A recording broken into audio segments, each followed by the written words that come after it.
तो अपने लाइफ की पहली एनीमे मूवी में थिएटर में देख के आ चुका हूँ डीमन स्लेयर इन्फिनिटी कासल। और नहीं, मैं कोई ओजी फैन नहीं था इस एनीमे का, और ना ही मैंने कोई मांगा पढ़ी थी इसकी। इस मूवी को देखने के लिए मैंने जल्दी जल्दी से इसके सारे सीजन्स निपटाए, और ये एक्सपीरियंस बिल्कुल वैसा ही था जैसे एग्जाम के पहले रात में हम पूरा सिलेबस रट के तैयार कर लेते हैं। और आईमैक्स में इसका एक्सपीरियंस मैं वीडियो में तो नहीं बता सकता। 10 से 16 करोड़ की एडवांस टिकट बुकिंग, 5 AM के शोज, इस मूवी ने लिटरली सुज़मे के लाइफ टाइम कलेक्शन 10 करोड़ को एक दिन में क्रॉस कर दिया। जी हाँ, इस मूवी के पहले दिन का कलेक्शन इंडिया में 13 करोड़ प्लस है। अब हाँ, अगर इन ससुरों ने अगस्त के टाइम मूवी रिलीज कर दी होती तो शायद कलेक्शन और बढ़ सकता था, क्योंकि बाकी कंट्रीज में ये ऑलरेडी रिलीज हो चुकी है। अब जापान में प्रीमियर होने के बाद से कुछ हाई क्वालिटी लीक्स यानी कि अनऑथराइज्ड कॉपीज ऑनलाइन दिखने लगे थे। डिस्ट्रीब्यूटर्स ने सोचा था कि अगर इंडिया में लेट रिलीज हुआ तो ये लीक्स और ज्यादा फायदा उठा सकते हैं, जिसकी वजह से बॉक्स ऑफिस को नुकसान हो सकता है, और मुझे लग रहा है हुआ भी है। अब इसके अर्ली रिलीज के प्लान्स थे तो, लेकिन वापस से इस चीज को कैंसिल करना पड़ गया, क्योंकि कुछ थिएटर्स जैसे कि सिनेपोलिस इंडिया ने अपने सोशल मीडिया पे कहा था कि रिलीज अगस्त में होगी पायरेसी कंसर्न्स की वजह से। लेकिन बाद में ये अनाउंसमेंट हटा दिया गया और फिल्म का रिलीज वापस से 12 सितंबर पे लॉक कर दिया गया। अब इसका possible technical logistical reason dubbing हो सकता है, क्योंकि इंडिया में ये मूवी हिंदी के साथ साथ और भी कई लैंग्वेजेस में डब हुई है, और तुमको तो पता ही है कि अच्छी डबिंग में टाइम लगता है। बाकी सेंसर बोर्ड के अप्रूवल्स के भी कुछ प्रॉब्लम्स थी, बहुत सारे सीन्स को मॉडिफाई करना पड़ सकता था जो कि हुआ नहीं।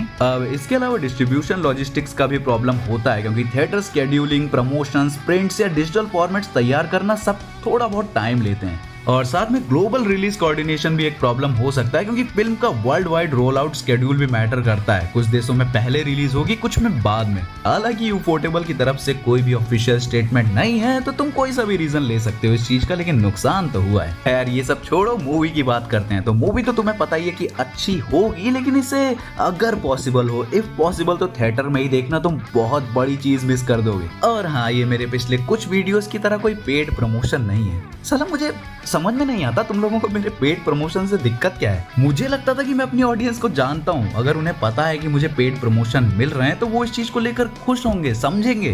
पर नहीं, साला तुम लोग तो ताने मार रहे हो। अबे मुझे नहीं पता होगा क्या कि अगर मैं 100 वीडियोस पावर रेंजर्स पे बना रहा हूँ, माइथोलॉजी पे बना रहा हूँ, इधर उधर के नॉलेजेबल वीडियोस बना रहा हूँ, और बीच में अगर एक वीडियो किसी बॉलीवुड मूवी का प्रमोशन का आता है तो मेरी ऑडियंस मुझे पकड़ेगी नहीं। सब पता है मुझे। ऑब्वियसली तुम लोग जान जाओगे कि ये पेड प्रमोशन है, और मुझे भी इस चीज का पता है, फिर भी मैं कर रहा हूँ क्योंकि पैसा भी जरूरी होता है भाई लोग। तो ऐसा मत सोचो कि जमीर बेच दिया है। मुझे पता है कि मेरी ऑडियंस बहुत समझदार है और इस चीज को लाइटली लेगी और समझेगी, क्योंकि हमारे जैसे छोटे क्रिएटर्स को जो पॉइंटर्स मिलते हैं हम उनमें ज्यादा फेर बदल नहीं कर सकते। बहुत सारे तुम्हारे favourite literally favourite creators paid promotion करते हैं और तुम्हें पता भी नहीं है, क्योंकि वो पॉइंटर्स के साथ छेड़छाड़ कर सकते हैं, उन्हें अलाउ होता है। वो मूवी की 10 अच्छी बातें बोलेंगे तो उन्हें 5 बुरी बात बोलना भी अलाउ होता है। वो पॉइंटर से छेड़छाड़ कर सकते हैं, लेकिन हमें साला 10 की 10 बात मूवी के लिए अच्छी बोलनी पड़ती है। मैं नाम तो नहीं लूंगा, लेकिन तुम्हारे literally favourite creators paid promotions करते हैं और तुम्हें पता भी नहीं चलता। तो मैं भी अपनी ऑडियंस से सपोर्ट मांगता हूं कि अगर साला 100 वीडियो में 1-2 पेड प्रमोशन है जो कि तुम्हें समझ आ जाएगा कि ये पेड प्रमोशन है,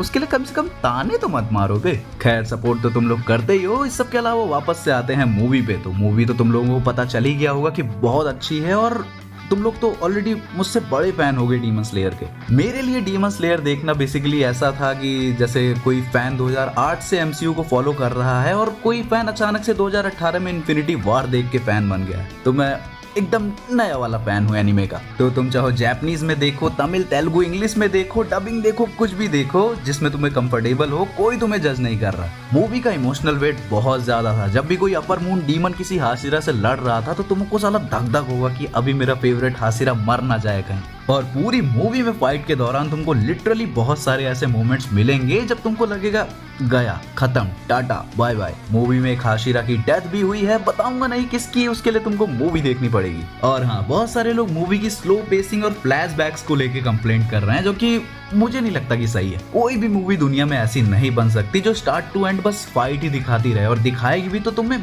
अच्छा नहीं लगेगा, बोर हो जाओगे। इस मूवी में जितने भी फ्लैशबैक सीन्स हैं सब बहुत इंपॉर्टेंट है, और ऐसा कोई पहली बार नहीं हुआ है। इससे पहले के सीजन जितने भी उठा लो, सब में फाइट के बीच में फ्लैशबैक्स दिखाना बनता था। तुम डीमंस के लिए फील करोगे, खास करके आकाजा के लिए। बाकी सब तो बवाल था, लेकिन मुझे लगता है कि क्लिफ हैंगर और थोड़ा सा इंटेंस हो सकता था, जैसा कि इन्होंने हाशिरा ट्रेनिंग आर्क के एंड में किया था। इन्फिनिटी कासल पार्ट 1 में ज्यादा नहीं, सिर्फ 3 लड़ाई हुई है अभी। Shinobu versus Doma, Tanjiro plus Giyu versus Akaza और ज़ेनात्सु वर्सेस काइकाकू। सारी की सारी फाइट्स तुम्हारे टिकट का पूरा पैसा वसूल करा देती हैं, और जो म्यूजिक यूज हुआ है वो फाइट को और ज्यादा इंटेंस बना देता है। मूवी में कोई पोस्ट क्रेडिट सीन नहीं है एमसीयू की तरह, लेकिन मूवी के क्रेडिट्स में जो सीन्स दिखाए जाते हैं आफ्टर फाइट कैरेक्टर्स की कैसी कंडीशन है वो काफी अच्छा लगता है। यू और तांजीरो पूरे के पूरे घायल हो चुके हैं, ज़ेनात्सु घायल हो चुका है, और जो हाशिरा प्लेयर्स हैं वो मुजान को ढूंढने में लगे हुए हैं। ये मूवी इतनी इम्पैक्टफुल थी कि जो कैरेक्टर्स मारे गए हैं उनके वॉइस एक्टर्स लिटरली इमोशनल हुए उस सीन को डब करने में।